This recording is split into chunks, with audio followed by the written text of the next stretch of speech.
Allah berfirman di awal kalimah ayat tersebut, ya ayyuhalladzina amanu, wahai orang-orang yang beriman. Yang dipanggil oleh Allah muhotabnya adalah alladzina amanu, orang-orang yang senantiasa menjaga keimanannya. Kenapa senantiasa menjaga? Karena udah paham dan mengerti bahwa yang namanya iman itu kadang naik dan juga kadang turun.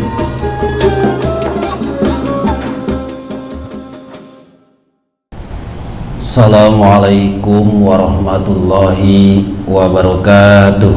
Waalaikumsalam warahmatullahi wabarakatuh. Alhamdulillah,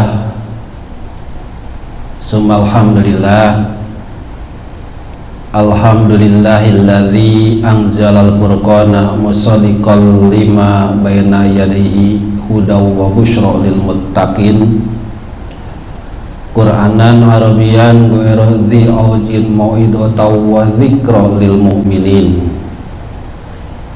Asyhadu an la ilaha illallah wahdahu la syarikalah, syahadatan nadkhulu bihal firdausa aminin, wa asyhadu anna Muhammadan abduhu wa rasuluhu shadiqul amin. A'udzu billahi minasy syaithanir rajim. Bismillahirrahmanirrahim.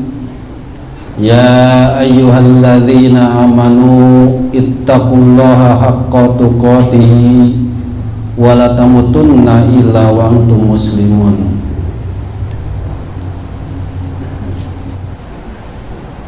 Yang mudah-mudahan malam ini ayat tersebut akan kita gali dan kaji. Karena saking pentingnya kalau melihat sejarah Rasulullah SAW di berbagai acara. Udah jelas tadi wasiat di dalam khutbah pasti ada. Tapi ternyata Rasulullah menyampaikan wasiat takwa. Ketika ada pernikahan putrinya beliau, sampai di dalam khutbahnya 3 kali menguraikan tentang wasiat takwa. Pertanda saking pentingnya. Di acara kumpul-kumpul dengan para sahabat, beliau pun selalu menguraikan tentang masalah takwa. Maka kali ini pun mudah-mudahan ketakwaan keimanan kita semakin kuat dan bertambah dengan setelah memahami ayat yang akan diuraikan nanti. Allah berfirman di awal kalimah ayat tersebut, ya ayyuhalladzina amanu, wahai orang-orang yang beriman. Yang dipanggil oleh Allah muhotabnya adalah alladzina amanu, orang-orang yang senantiasa menjaga keimanannya. Kenapa senantiasa menjaga? Karena udah paham dan mengerti bahwa yang namanya iman itu kadang naik dan juga kadang turun. Maka mudah-mudahan kondisi sekarang iman kita dalam keadaan naik. Dipanggil oleh Allah Subhanahu wa taala. Karena enggak cukup dengan keimanan saja. Setelah panggilan ada berikutnya perintah. Apa perintahnya? Ya ayyuhalladzina amanu ittaqu, bertakwalah. Ini perintah dari Allah, disuruh bertakwa. Apa sih takwa? Al-khawf, takut. Dan orang yang takut itu akan muncul sikap dan perilaku. Jangan sampai disebut takut tapi perintahnya enggak dijalankan, larangannya malah dilanggar. Yang namanya khauf, takut, pasti akan buktinya tuh di dalam pribadinya. Maka sebagian ulama menguraikan arti takwa itu dengan kalimat imtisalu awamirillah wajtinabu nawahihi, menjalankan perintah-perintah Allah dan sekaligus menjauhi apa yang dilarang oleh Allah Subhanahu wa taala. Nah, kalimat tersebut mungkin sering kita dengar. Bahkan mungkin untuk bapak-bapak setiap Jumat khotib selalu berwasiat, yuk kita tingkatkan takwa, yuk kita tingkatkan takwa dengan menjalankan perintah dan sekaligus menjauhi larangannya. Tapi bagaimana sih maksud ayat tersebut? Karena kalimahnya itu dilanjutkan dengan haqqa tuqatihi, dengan sebenar-benarnya takwa. Berarti nanti khawatir ada yang takwa tidak sebenar-benarnya. Maka diuraikanlah yang namanya sebenar-benarnya takwa adalah bi ayyata'a fala ya'si. Pertama yaitu dengan taat dan tidak ada maksiat.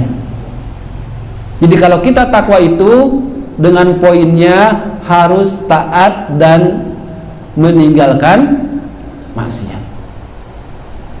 Nah, sekarang apa sih yang disebut taat? Taat bukan sekedar bahasa Indonesia yang artinya tunduk, patuh, ngikut, bukan itu aja. Ali radhiyallahu an pernah menguraikan dan menjelaskan bahwa yang dikatakan taat di dalam Islam itu bukan sekedar taat dalam bahasa Indonesia. Beliau menjelaskan at-ta'atu al-ma'rufah fil Islam. Taat yang dikenal di dalam Islam hiya adalah imtisalu awamirillah, mampu menjalankan perintah Allah fil usri wal yusri. Ketika susah dia mampu menjalankan, ketika mudah pun mampu menjalankan. Wal mansyati wal makrohi, dan juga waktu semangat bisa, waktu malas pun bisa. Itu disebut taat.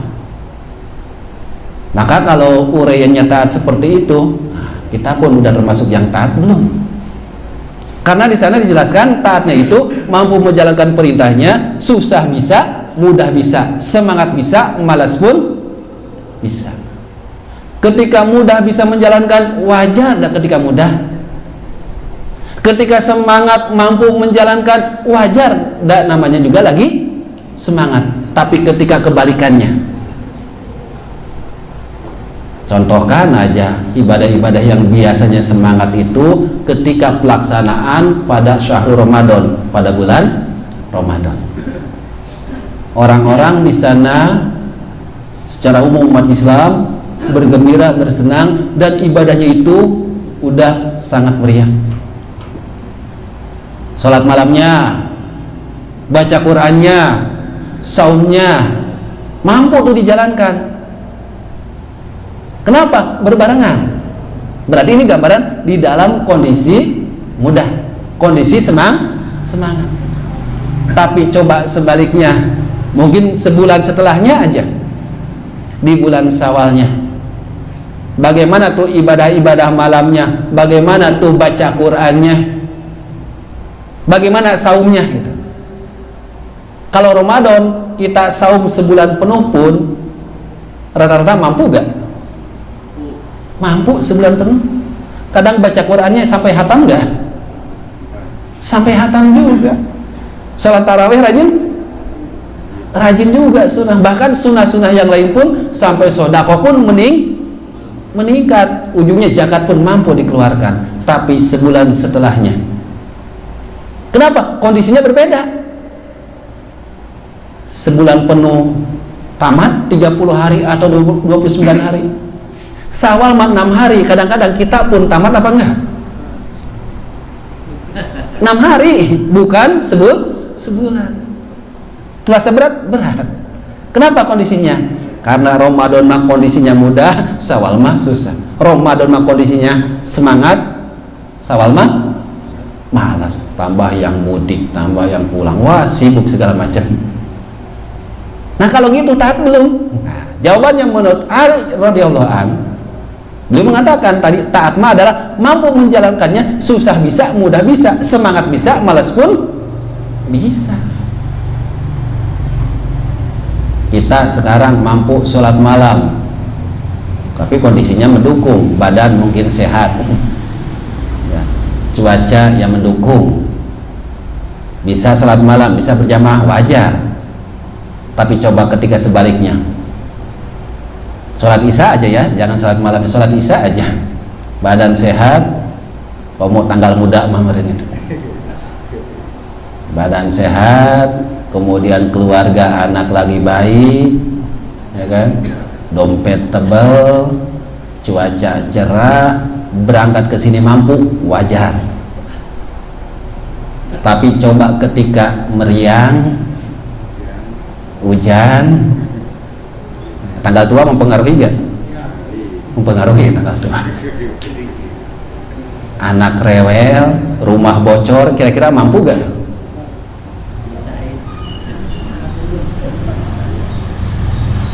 Kenapa Ali radhiyallahu an sampai mengatakan taat itu di dalam berbagai situasi kondisi? Karena Allah pun memberikan gambaran ketika diajak umat Islam oleh Allah untuk perang ke Tabuk, yang mana waktu diajak perang ke Tabuk tahun 9 Hijriah itu kondisinya itu lagi sangat panas-panasnya cuaca, ditambah musim panen. Soalnya kalau panen nggak dipanen ya, buah-buahan nggak dipanen, padi nggak dipanen, pas waktunya kira-kira busuk nggak? Kira-kira urusan dunia penting nggak tuh? Ya nggak penting kan? Akhirnya ketika infiru hipapa wasikola, Allah berfirman lewat surat At-Taubah, berangkatlah wahai orang-orang beriman. Hipap itu kondisi ringan, wasikol dan kondisi berat. Berangkatlah wahai engkau orang-orang beriman ke Tabuk dalam kondisi ringan ataupun berat. Kondisi beratnya bagaimana tadi? Cuaca sangat panas, kemudian ditambah musim panen. Kalau cuaca sangat panas, kira-kira enaknya bagaimana? Ngadem. Kalau panen nih dianggap penting nggak? Urusan dunia. Ternyata dibayangkan pada waktu itu pun yang ngebinanya Rasulullah SAW, yang pas sehat ngomongnya, yang pembicaraannya mudah dipahami, enggak bertele-tele, enggak ribet, yang doanya mustajab, yang ketika ngajak orang tuh dengan sikap saja mudah untuk ikut. Ternyata orang beriman pada waktu itu pun sampai tercatat 80 orang tidak berangkat ke Tabuk, padahal yang ngebinanya adalah Rasulullah SAW. Maka ternyata disebut taat apa enggak kalau gitu? Padahal yang gak berangkat itu dari perang Badar, perang Uhud, perang Hondak, semua ikut peperangan Hunainaibah, ikut tuh peperangan. Pas tahun ke-9 diajak ke Tabuk, ternyata tidak bisa berangkat. Kenapa? Karena panen, ngurusin unta dan kudanya, kemudian ngurusi tanaman-tanamannya, ditambah cuaca sangat panas, akhirnya tidak berangkat dalam kondisi susah. Artinya susah apa? Bentrok dengan kehidupan dunia. Maka tadi pun mungkin bagi bapak-bapak ketika sekarang sip 1 bisa ke sini, wajar dah sip 1 gitu. Namun sip 2 kira-kira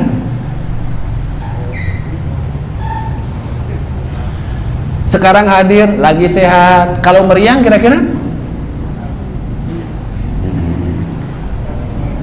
Maka kalimat di sini pantas disebut haqqo tuqatihi, sebenar-benarnya takwa, dengan uraian bi ayya ta'at fala yasi, dengan engkau taat dan tidak maksiat. Taat tadi definisinya mampu menjalankan perintah, susah bisa, mudah pun bisa, semangat bisa, malas pun bisa. Jadi dalam berbagai situasi dan kondisi. Nah, tinggal kita nih muhasabah ke diri kita masing-masing supaya ada peningkatan. Udah totalitas apa belum kita teh? Karena perintahkannya kan diharapkan total. Dan kita diperintahkan oleh Allah pun masuk di dalam agama Islam ya total juga. Ya ayyuhalladzina amanu, wahai orang-orang yang beriman, udhulu, masuklah kalian tuh fisilmi, di dalam agama Islam, kafah, secara totalitas. Imam Faruroji menguraikan maksud kafah di sana, total di sana, satu, total di dalam tempat. Artinya kafah total dalam tempat berarti dimanapun kita teh seorang muslim, baik di rumah muslim, di masjid muslim, di pabriknya muslim. Artinya apa? Kalau di rumah di sini taat, ya berarti di pabriknya taat. Lagi mudik pun, lagi di Kerawang di sini rajin, ke masjid pas mudik lebih rajin, alhamdulillah. Soalnya kenapa? Ada pelajaran bagi kita yang nggak total di dalam tempat. Contoh sederhana, ketika orang ibadah haji ada di tanah suci atau ada di Madinah, pada rajin nggak kira-kira ibadah di sana? Rajin. Ke masjidnya rajin, berdoanya rajin, sodakonya rajin. Jadi ibadah-ibadah pun yang lain tambah, baca Quran pun rajin. Pas pulang ke Indonesianya, alhamdulillah masih rajin. Nah berarti kan itu enggak total di dalam tempat dimanapun. Kapasitas itu satu tadi, total di dalam tempat menurut Imam Fahru Razi. Yang kedua, total di dalam waktu. Kalau total dalam waktu tadi aja contohnya ketika Ramadan dan di luar Ramadan. Ramadan rajin, beberapa ibadah yang dilaksanakan oleh kita bahkan tambah di Ramadan itu. Tapi bagaimana sawalnya? Nah diperintahkan, diharapkan Ramadan total, di bulan yang lain pun total. Bahkan seharusnya yang sebulan itu adalah latihan untuk dipraktikkan di 11 bulan yang lainnya. Kemudian berikutnya total di dalam ajarannya. Total tempat, total waktu, ketiga total di dalam ajaran Islam. Jadi ajaran Islam berusaha total. Kalaupun ada yang belum, usahakan sedikit demi sedikit. Apa aja bagiannya? Dalam syariah ada ibadah, berusaha ibadah pun total menurut ketentuan Islam. Setelah ibadah, muamalah, jual belinya, sewa menyewa, simpan, pinjam, gade, musyarakah, mudarabah, rono, kiro, dan lain sebagainya pakai ajaran Islam. Kalaupun belum bisa, bertahap karena diperintahkan untuk total. Ketiga, mudakahat, perkawinannya mulai dari hitbah, nikah, walimah, nikah, talak, rujuh, hadonah, sampai ngurus anak, sampai bab waris, atur dengan ajaran Islam. Yang keempatnya yaitu jinayat. Ya, jinayat diharapkan pakai juga ajaran Islam. Total di dalam ajaran. Jadi kapal di sana tadi total tempat, total waktu, total ajar. Yang terakhir total di dalam keadaan. Yang menurut Ali tadi radhiyallahu anhu. Keadaan apa? Sehat, sakit tetap taat. Susah, mudah tetap taat. Sibuk, nyalse tetap taat. Dan apakah bisa? Bisa ya. Kalau melihat ketentuan. Berikutnya uraian hakotokotihi selain biayato apalayasi, yang keduanya wayashkuru falayakpur, yaitu bersyukur dan tidak kufur. Apa sih bersyukur? Bersyukur adalah menempatkan segala sesuatu di jalan Allah. Kita dikasih kesehatan, bersyukur sehat ini dipakai taat kepada Allah, maka itu bersyukur. Kalau badan ini dipakai maksiat, berarti kita kufur. Syukur itu kayak gitu. Punya rumah, rumahnya dipakai taat kepada Allah, bukan untuk maksiat, maka itu syukur. Kalau ngumpulin orang mah ya tetangga, beres nih bangun rumah, ngumpulin tetangga, itu lebih cenderung kata ulama di dalam fikih namanya tahadus binikmah. Tahadus fa'amma binikmati robbika fahadis. Apa tahadus binikmat? Tahadus binikmat itu, tahadus itu membicarakan nikmat yang diberikan. Bangun rumah, berarti dapat bangunan rumah, mampu membangun rumah. Nikmat bukan? Nah, mau diceritakan ke tetangga, diundanglah tetangga. Maka disebut tahadus binikmat. Boleh? Boleh. Ria? Belum tentu, karena tergantung niat. Kita niat seseorang nggak tahu. Nah kalau bersyukurnya apa? Rumah yang tadi udah dibangun, coba gunakan untuk taat kepada Allah Subhanahu wa Ta'ala. Dipakai itu untuk membina keluarga, ngedidik istri, ngedidik anak, dipakai tempat ibadah. Jadi rumah itu dijadikan sebuah tempat untuk ibadah. Jangan sampai dikira bersyukur ngumpulin tetangga, kemudian acara makan-makan, setelah itu rumahnya dipakai maksiat, maka itu bukan bersyukur, tapi kufur. Naik jabatan, jangan suka bersyukur ya. Naik jabatan bersyukur, padahal ketika naik jabatan mau bersyukur itu bukan sekedar ngumpulin tetangganya tadi dengan memberikan sedekah makanan, bukan itu aja, tapi lebih cenderung pekerjaan yang sudah didapatkan itu jadikanlah sebuah ketaatan kepada Allah Subhanahu wa taala, maka itu adalah syukur. Kalau dipakai untuk maksiat kepada Allah namanya kufur. Jadi itu sebuah kebalikannya, dipakai taat kepada Allah bersyukur, kebalikannya dipakai maksiat itu kufur. Apapun yang diberikan oleh Allah, karena yang namanya syukur itu harus pakai hati, lisan, dan perbuatannya.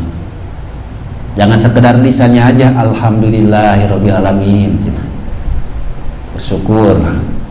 Padahal kalau bicara alhamdulillah mah gitu ya, mau dapat yang kita katakan nikmat atau musibah, Rasul kan membahas, menjelaskan tetap ngucapin alhamdulillah ya. Kalau yang dianggap baik tuh ngucapinnya alhamdulillahilladzi tatimu sholihat, kalau mendapatkan sesuatu yang baik. Kalau yang dianggap kurang baik kepada kita, misalkan usaha jadi rugi, tetap kan disuruh ngucap alhamdulillah ya. Alhamdulillah ala kulli hal, sama-sama tuh alhamdulillah. Jadi sebenarnya bersyukur itu bukan sekedar ngucapin alhamdulillah, tapi bagaimana hati ini, bagaimana perbuatannya, itulah syukur kepada Allah. Dan itulah yang disebut dengan haqqa tuqatihi, dengan sebenar-benarnya takwa. Itu ternyata luas uraian haqqa tuqatihi itu. Oh, Mbak, dari sisi taat udah masuk gak yang benar-benar kita taat? Kalau kondisi taatnya tadi mampu menjalankan perintah dalam berbagai situasi dan kondisi, mau nggak hujan, mau hujan gede, mau mati lampu, tidak mati lampu, tetap bisa berjamaah. Insya Allah yang di sini mah bisa ya. Insya Allah bisa lah. Sehat bisa, lagi meriang pun bisa. Insya Allah ya bisa. Karena kelihatan sih bapak-bapak di sini istiqomah hadir. Nah, berarti kan bisa ya.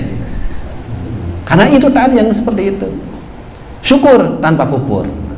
Yang ketiganya haqqa tuqatihi ini adalah wa yadhkuru fala yansa, selalu ingat dan tidak lupa. Selalu ingat kepada Allah dimanapun dan kapanpun. Yang terlihatnya adalah Allah semua. Ngelihat air minuman jadi ingatnya teh ke Allah. Kadang kan kita mah ngelihat teh kadang langsung tertuju kepada benarnya. Kenapa? Mungkin kecintaannya masih kurang, mungkin kecintaannya yang harus ditambah lagi. Beda, kadang hampir kalah cintanya dengan makhluk, cintanya dengan anak, keluarga. Saya pernah mungkin memberikan contoh ketika bapak sangat cinta kepada anak, apalagi anaknya masih kecil, lagi lucu-lucunya. Suatu saat yang lagi lucu-lucunya itu, bahkan anak itu sangat didambakan sebelumnya, minta kepada Allah sampai dikasih ke anak, lagi lucu-lucunya, selalu nempel ke bapak teh. Suatu hari bapak pergi tuh berangkat ke Bandung, dan ketika berangkat ke Bandung, di Bandung bapak selalu melihat apa-apa yang dia pakai, yang dia sukai. Karena di rumahnya punya sepeda warna pink, tulisan Hello Kitty, selalu sehari-hari itu. Bajunya pakai baju gamis warna hitam misalkan, makanannya bala-bala gitu ya. Itu kebiasaan anak kita yang sangat kita cintai. Pas berangkat ke Bandung, bapak lagi di Bandung, anak lagi di Kerawang, ngelihat sepeda warna pink gambar Hello Kitty, yang diingat siapa? Anak ya, kira-kira gitu enggak? Jadi lamun ngelihat bala-bala ge ingat ke anak, karena itu kesukaan anak. Ngelihat mungkin orang lain atau anak yang lain pakai baju hitam berkerudung, ingatnya ke siapa kira-kira? Ke anak. Jadi kayaknya yang selalu berkaitan dengan anak kita, mau tingkah laku, mau tampilan, kita ngelihat orang lain pun akan ingatnya ke anak. Bisa dipahami? Nah, berikutnya, segala sesuatu di dunia ini ada gak yang tidak berkaitan dengan Allah?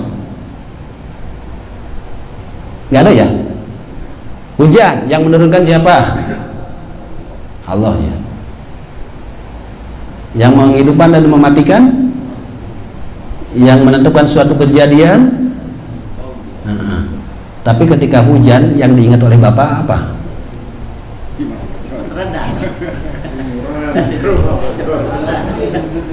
Kira-kira anu hobina burung lagi dijemur, yang diingat apa kira-kira?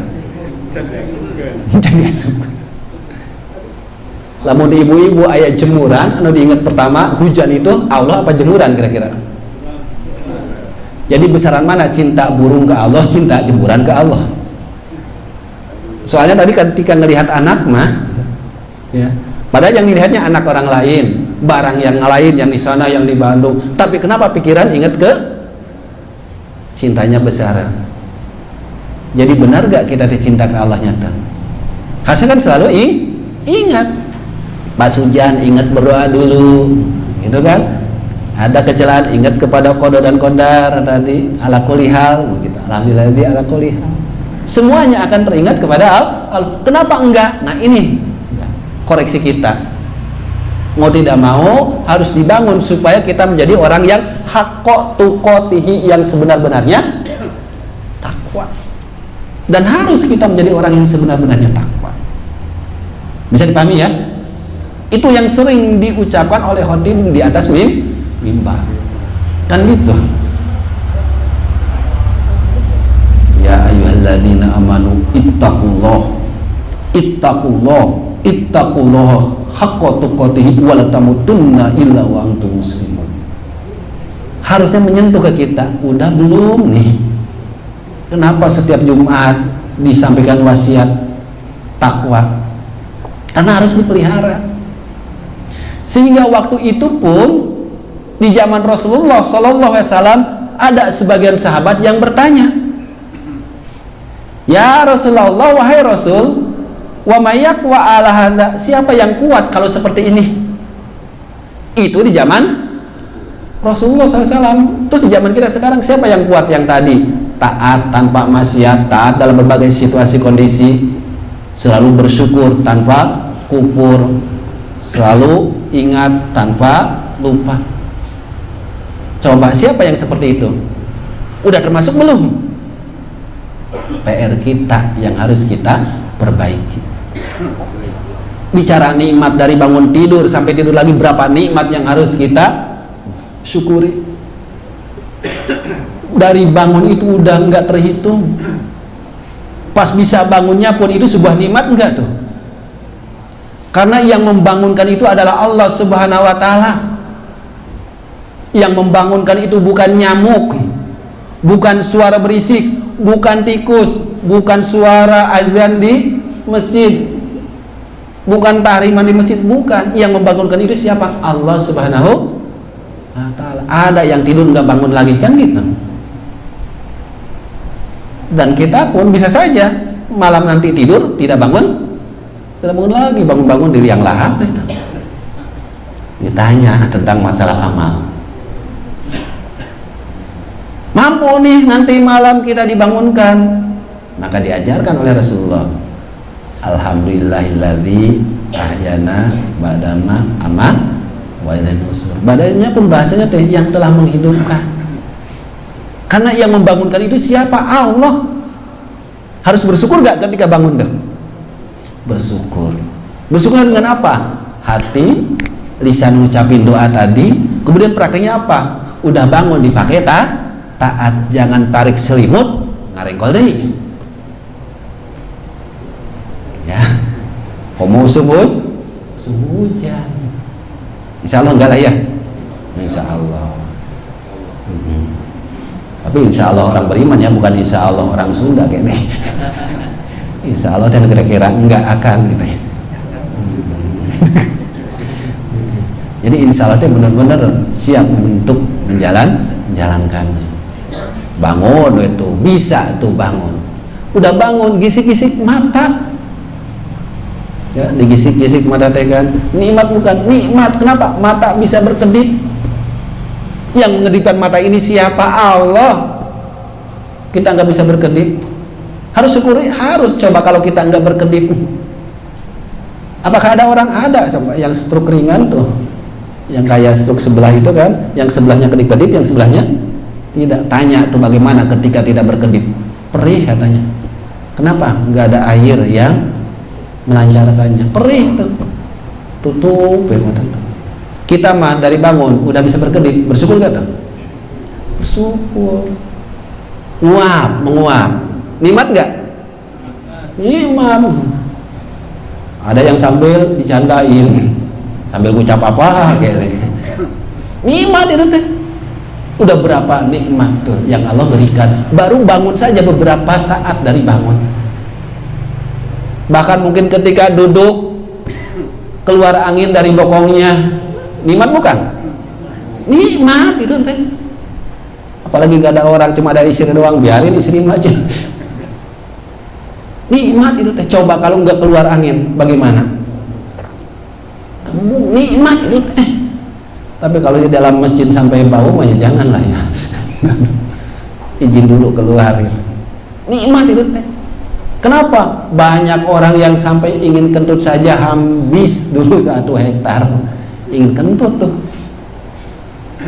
Kita mah nikmat. Ketika nguap bernapas, itu akan terasa ketika mungkin ada orang yang dirawat di rumah sakit, berapa tabung habis tuh biaya untuk beli. Mahal gak tuh? 1 tabung kira-kira berapa jam habisnya? Berapa harganya? Kita dari lahir sampai sekarang pernah ngitung gak? Kalau beli berapa tuh harganya kalau kita beli? Dari lahir sampai sekarang pernah nggak kita syukuri? Pernah nggak ingat nikmat yang itu? Ya, bersyukur itu seperti itu. Itu baru bangun saja, belum nanti kegiatan apa, banyak yang harus kita syukuri. Nah, mudah-mudahan dengan sering mendengar ayat haqqa tuqatihi, sebenar-benarnya takwa, kita teringat ya. Mudah-mudahan jadi pandai orang yang taat, pandai bersyukur, dan juga pandai mengingat Allah. Jangan sampai kebalikannya. Apa kebalikannya? Kufur, kemudian juga maksiat, serta lupa kepada Allah Subhanahu wa taala. Kemudian berikutnya, wala tamutunna illa wa antum muslimun, dan janganlah engkau sekali-kali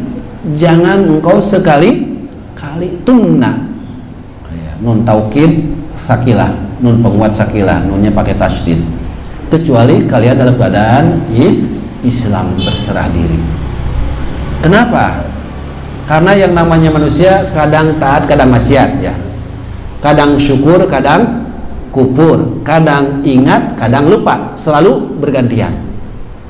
Nah, di ujung ayat berarti diharapkan di ujung hayat kita, di ujung kehidupan kita, termasuk kita orang yang taat, termasuk orang yang bersyukur, termasuk orang yang mengingat Allah. Maka suka kan dibimbing ketika orang yang menjelang azan, dibimbing ya. Mulai dari coba ikutilah aku la ilaha illallah. Kemudian sudah bisa ngikuti, napas semakin pendek, dipendekin lagi ya. Setelah la ilaha illallah, awalnya la ilaha illallah Muhammad Rasulullah, jadi la ilaha illallah saja. Setelah itu kan semakin nih kayaknya semakin pendek napasnya.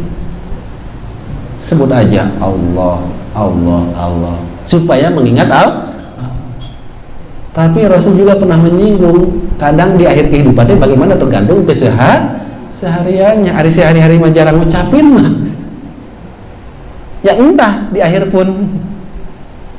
Kan mudah-mudahan kita mah di ujung kehidupan tuh dalam keadaan orang yang berserah diri, dalam artian taat terus, kemudian bersyukur terus, dan juga selalu ingat kepada Allah. Kenapa harus terus menerus? Karena kita nggak tahu ujung kita kapan. Kita nggak tahu ujungnya kapan. Bisa ujungnya sekarang, besok, lusa, sehari, 2 hari ke depannya kita nggak tahu. Maka di sini diharapkan kita kapanpun ajal datang, kapanpun Allah menjemput kita, kalau poinnya tadi, insya Allah wa antum muslimun, orang yang berserah diri taat kepada Allah. Berarti target ayat ini apa? Target ayat ini adalah menjadikan kita pribadi yang baik. Jadi ayat 102 ini targetnya adalah syakhsiyah thayyibah, pribadi yang baik. Bagaimana ingin jadi pribadi baik? Sehari-harinya harus baik. Dan ayat ini jembatan untuk ke ayat yang berikutnya. Apa ayat berikutnya? Ayat yang 103-nya. Apa yang 103 ayatnya? Tentang masalah berjamaah, ya, berkumpulnya. Karena khawatir kita tuh umat tuh terpecah belah. Jadi ini sebenarnya syarat ingin umat menyatu, masyarakat bersatu, warga bersatu, sauyunan. Poin pertamanya, perilaku orang-orangnya pun harus baik. Jadi kalau ingin ada kesatuan di dalam warga, berarti pribadi-pribadi orangnya harus baik. Nah tadi ayat 102 bagaimana disebut pribadi yang baik? Oh berarti sehari-harinya dia harus baik. Baiknya bagaimana?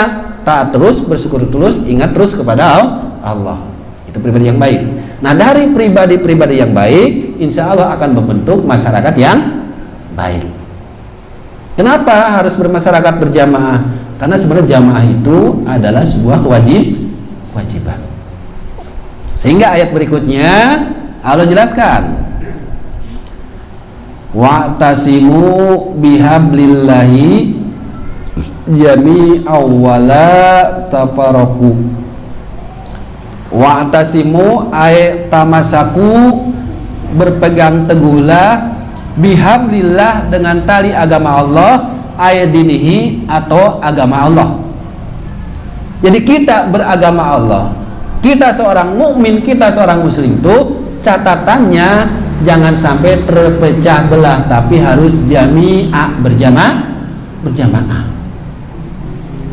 Jadi jangan sampai kita seorang muslim, seorang mukmin dalam menjalankan ajaran Islam tadi terpecah belah. Sehingga ayat ini kan menerangkan dulu ketika ada perpecahan yang seumur-umur tengkar terus antara Aus dan Khazraj, musuh bebuyutan itu dari nenek moyangnya, musuh terus. Islam datang bisa disatukan. Jadi kalau mau pegang ajaran Allah, kalau mau pegang ajaran Islam harus berjamaah, harus bersatu. Itu sebab turunnya ayat. Tapi kalau memahami ayat Quran kan bukan sebab khususnya, tapi umum lapatnya.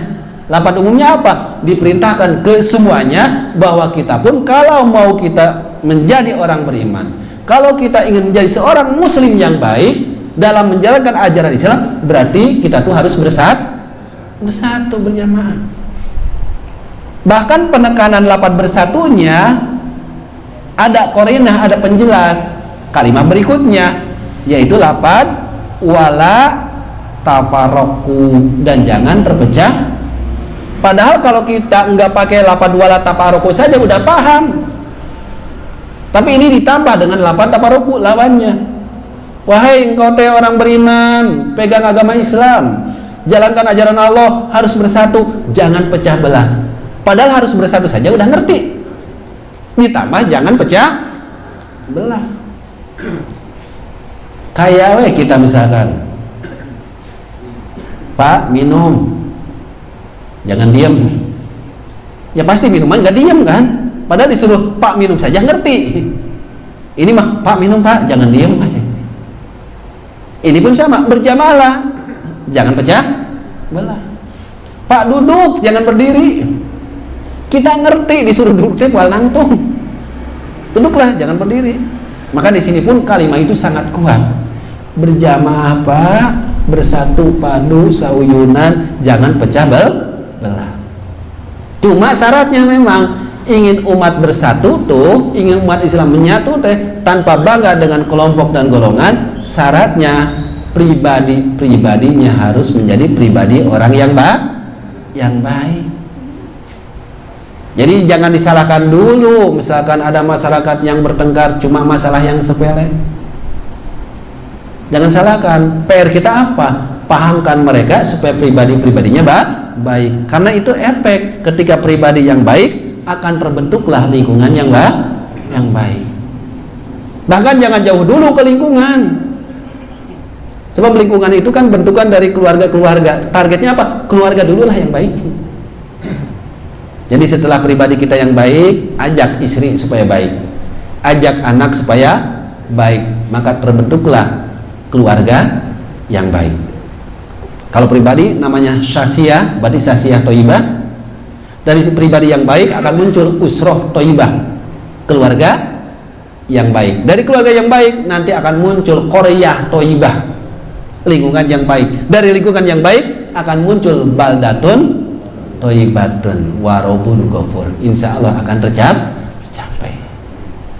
Maka PR beratnya itu adalah tadi ayat yang 102-nya, jadi pribadi-pribadi yang baik. Maka mudah-mudahan kita pun benar-benar terbentuk nih berjamaahnya. Tapi juga ada catatan kecilnya. Karena ayat ini dulu menerangkan tentang Aus dan Khazraj yang awal mula bermusuhan, kemudian Islam datang, Nabi Muhammad mendakwahinya sehingga Aus Khazraj menyatu. Nah, ketika menyatu itu mungkin keakrabannya, kelembutannya, persatuannya terlihat oleh orang Yahudi yang lewat itu seseorang. Ketika terlihat nggak seneng ya, yang akrab dulu dari musuhan, maka ngirim seseorang masuk ke sana, diingatkan lagi masa lalu supaya bertengkar kembali. Jadi kalau sekarang pun ada warga udah raut, tuntut, akur, bersatu, bareng, ada masuk seseorang supaya bertengkar kembali. Wah, itu orang Yahudi. Yang keroknya. Jadi berjamaahnya mungkin kita pun udah berjamaahnya, tapi hati-hati, Rasul dulu memberikan suatu keputusan berjamaah teh harus sampai dengan hati-hatinya juga. Nah, kita pun harus sampai berjamaah teh dengan hati, jangan bareng kerjanya doang, jangan badannya doang kumpul deh, tapi harus sampai ke hati-hatinya. Nah, ini ujian berat juga untuk berjamaah. Zaman Rasul, Muhajir dan Ansor disatukan berjamaah kan? Ada beberapa sahabat yang di dalam sejarah keunikannya ketika disaudarakan. Kan ketika berjamaah itu saudara ya, sesama mukmin saudara bukan? Kan kita mengucapkan wabil mukminina ihwana, sesama mukmin adalah saudara. Benar gak saudara sebenar-benarnya saudara? Apa lisan aja. Nah, kalau ingin melihat levelnya bagaimana yang dicontohkan oleh Rasulullah persaudaraannya, kita buka beberapa nama sejarah sahabat Rasulullah yang disaudarakan oleh Rasulullah. Di antaranya Abdurrahman bin Auf, berarti muhajirnya, disaudarakan dengan Sa'ad bin Rabi. Abdurrahman bin Auf itu kan awal mula orang yang kaya, konglomerat, tetapi ketika hijrah ya, sebagai muhajir, membawa gak semua kekayaannya? Boro-boro kan? Ketika hijrah itu orang kaya apa orang yang gak punya? Orang gak punya apa-apa, cuma pakaian yang melekat, semua harta ditinggalkan. Nah, hijrah ke Madinah kemudian oleh Rasulullah disaudarakan dengan tadi namanya Sa'ad bin Rabi. Sa'ad bin Rabi itu adalah orang yang kaya di Madinah, itu termasuk orang yang kaya, dan istrinya pun punya 2. Maka ketika oleh Rasulullah disaudarakan, bukan saudara sekedar ucapan mu'minina ihwana, bukan saudara sekedar berjamaah badannya doang, sampai ke hati-hatinya. Dibuktikanlah ketika udah disaudarakan, Sa'ad bin Rabi berkata, wahai saudaraku, engkau dari Mekah datang ke sini tanpa membawa apa-apa. Sekarang kalau engkau menginginkan hartaku, silahkan ambil setengah dari harta yang kumiliki. Ditawarkan tuh setengah hartanya. Terus pula kalau engkau ingin menikah, silahkan salah satu istriku engkau ambil, silahkan pilih yang mana. Kira-kira ada yang kayak gitu? Gak ada, istrinya bapak-bapak baru satu. Nawarin gimana baru satu, kalau udah dua baru bisa nawarin. Sampai disuruh milih salah satu jadi benar-benar sampai hatinya. Di mana kita seperti itu coba? Tetapi karena binaan Rasul, disodakan oleh Rasul, enggak mampang-mempeng ya, ambil kesempatan, enggak, bukan asas manfaat, bukan. Kenapa? Masa ke saudara asas manfaat? Akhirnya apa? Dijawab oleh Abdurrahman bin Auf, wahai saudaraku, alhamdulillah semua atas tawaranmu, tapi aku tidak membutuhkan itu. Cuma aku ada keinginan, coba antarkan aku ke lokasi pasar di mana sih? Antar aku, mungkin beberapa kali aja, 2 atau 3 kali. Akhirnya, padahal tadi tawarin harta setengahnya, nggak diterima.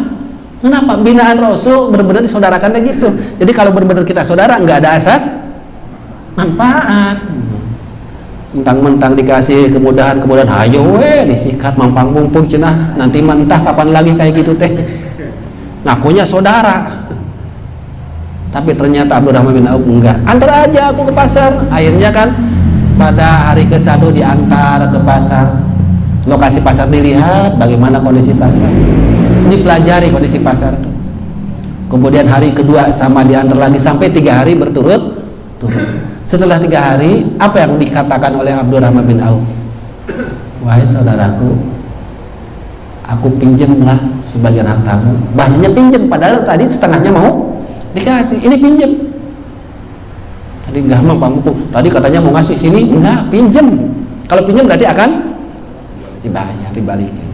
Akhirnya dikasih pinjaman. Setelah dikasih pinjam bagaimana? Ternyata di pojokan atau huk, mungkin bahasa sekarang, beliau bangun beberapa ruko yang sederhana. Kemudian ruko tersebut beliau sewakan. Ini nggak dipakai usaha langsung, karena di awal itu langsung usaha mah tanpa ada koneksi segala macam, repot, ada pelajaran. Ternyata yang paling aman bikin ruko, kemudian disewakan. Setelah ada hasilnya, baru beliau dagang. Dari sanalah beliau menjadi konglomerat lagi. Padahal tadi kalau mau dikasih ya ngasih belum tentu tuh. Itulah binaan Rasul, itulah benar-benar jamaahnya. Bahkan tadi sampai nawarin salah satu, ini mah ngaku mumin saudara, ngaku berjamaah gitu ya, sakit saja nggak mau nengok. Ya, sakit ya tengok lah, ngaku saudara mah, ngaku berjamaah mah.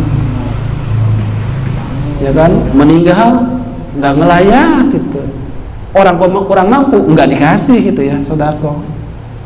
Padahal Abu Bakar itu ketika amalan-amalan yang tadi disebutkan oleh Rasul dikatakan jaminannya surga kan, minggu yang lalu tuh. Wahai para sahabat, siapa yang diantaranya hari ini melaksanakan saum sunnah? Aku ya Rasulullah, kata Abu Bakar. Kemudian berikutnya, siapa yang hari ini pula mengantarkan jenazah, melayat dan mengantarkan? Aku ya Rasulullah. Berikutnya, siapa yang hari ini menjenguk orang sakit? Dan siapa pula yang hari ini bersedekah memberi makan kepada fakir miskin? Aku juga ya Rasulullah. Setelah itu kan Rasul berkata, barang siapa yang hari itu menjalankan 4 perkara tadi, maka Allah jaminkan surga. Ini ngaku saudara gitu-gitu aja enggak. Maka bentuklah kita pun berjamaah bersatu, hindarilah perbedaan. Ini jangan jadi perbedaan menjadi perpecahan. Diperintahkan untuk berjamaah kita bersatu padu, karena ini perintah dari Allah, wala tafaruqu, dan jangan terpecah belah. Dan kehati-hatian juga, kalaupun udah bersatu, hati-hati. Di zaman dahulu pun ada orang yang selalu ngobok-ngobok supaya terjadi pertengkaran. Dan biasanya yang jadi pertengkaran itu masalah umum, masalah umat. Masalah umat, bukan masalah pribadi. Masalah umat apa? Ya yang kepentingan umum, sarana umum. Di sana biasanya ada pemicu gesekan. Bagaimana kita menghadapinya? Maka mudah-mudahan kita termasuk orang-orang yang mendapatkan pertolongan dari Allah. Sehingga untuk menyadarkannya dilanjutkan tuh ayat wadkuru, dan ingatlah nikmat Allah ayin amihi, nikmat-nikmatnya alaikum kepada kalian ya masyarul Aus wal Hujurat, wahai orang-orang Aus dan Hujurat. Ingat sebenarnya dulu id kuntum, ketika kalian sebelum Islam kalian itu bermusuh-musuhan, bahkan musuh bebuyutan. Fa'alafa baina qulubikum, maka disatukanlah hati-hatimu dengan Islam. Berarti kita pun menyatu bukan orangnya saja, tapi harus sampai ke hati-hatinya. Sementara kalau bicara hati, siapa yang tahu? Kita masing-masing. Masing-masing di antara kita yang tahu. Sampai hati enggak kita berjamaahnya tuh? Sampai hati kita enggak menyatunya kita tuh? Sampai hati enggak kita dekatnya dengan saudara, dengan tetangga teh? Sementara PR-nya harus sampai ke hati. Kita nggak tahu, bisa saja kan kayak gini, badan mah berdekatan, bernyampingan, bicara mah mungkin ngomong lemah lembut, tapi hati berjauhan. Wa qulubuhum syatta, nauzubillah. Akan ada yang kayak gitu, akan ada, dan mudah-mudahan bukan di sini. Di sini mah sampai hati-hatinya insya Allah menyatu. Dan itu doa kita dan keinginan kita. Itu adalah sebuah nikmat yang Allah berikan dalam persaudaraan fidini wal wilayah. Jadi saudara dalam agama, saudara dalam keimanan, kita saudara dalam Islam, walaupun bukan saudara nasab, tapi adalah kita saudara di dalam agama, sama-sama mukmin, sama-sama muslim. Nah, kalau bermusuhan, diingatkan pula wa kuntum ala syafahu protein, dan kalian itu semua dulu seolah-olah di tepi jurang neraka. Udah di jurangnya nih, mau jatuh ketika bermusuh. Atau sekarang pun ada ancaman bagi kita pun kalau kita enggak menyatu sampai hati-hatinya diancam tuh. Jadi benar-benarlah kita tuh kalau ngaku wabil mu'minina iwana, benar sesama mukmin itu adalah saudara. Nah, kalau udah terbentuk kayak gitu, lingkungan yang baik, jamaah yang baik sampai ke hati-hatinya, insya Allah akan disebut umat yang terbaik.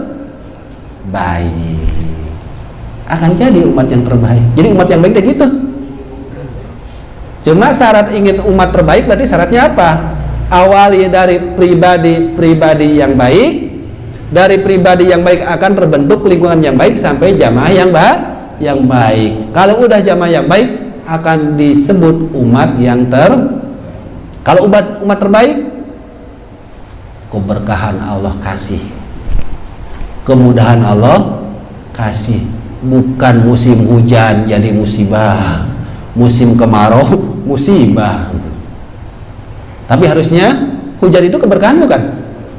Tapi sekarang kan dari beberapa daerah pun hujan itu malah jadi musibah.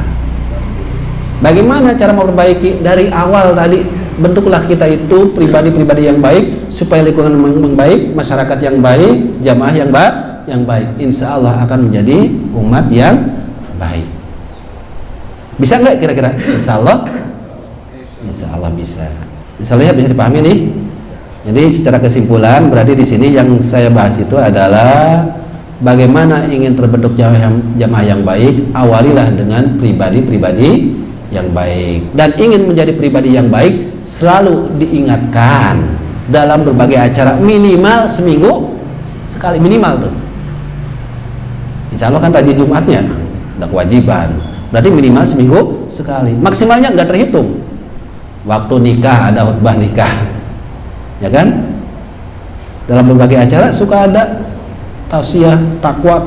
Bahkan Rasul tadi waktu menikahkan Fatimah sampai 3 kali itu menyampaikan tentang wasiat takwa. Kok kenapa harus sesering itu? Karena iman naik turun. Sementara ingin taat total bagaimana? Kalau lagi turun susah. Supaya pandai bersyukur terus, supaya selalu ingat terus. Dengan jalan apa? Sampaikan terus menerus wasiat tentang iman takwa. Tadi minimal seminggu sekali di khutbah Jumat. Tambah kita mah mungkin dengan jadwal pengajian ya ada ya, seminggu 2 kali, udah 3 kali. Insya Allah ya, cukuplah segitu gue. Belum tambah rajin baca bukunya, subhanallah. Belum rajin lihat YouTube-nya. Tapi jangan sampai YouTube-nya bukan ceramah lagi, bukan kajian. YouTube-nya malah hiburan. Mungkin untuk uraiannya materi saya cukupkan aja 2 ayat, yang mana 2 ayat ini pun mudah-mudahan jadi penambah keimanan, ketakwaan kita kepada Allah dan menjadi orang yang lebih baik juga, sehingga mencapai husnul khotimah dalam keadaan nanti meninggal kondisi kita orang yang berserah diri, Islam yang total kafah, sebagaimana uraian tadi di awal. Usi nafsi wayakum, kita langsung aja tutup dengan doa dan nanti dilanjut mungkin dengan seksi tanya jawab ya. Akhir kalam kita sama-sama berdoa. Allahumma sholli ala sayyidina wa habibina wa syafiina wa maulana Muhammad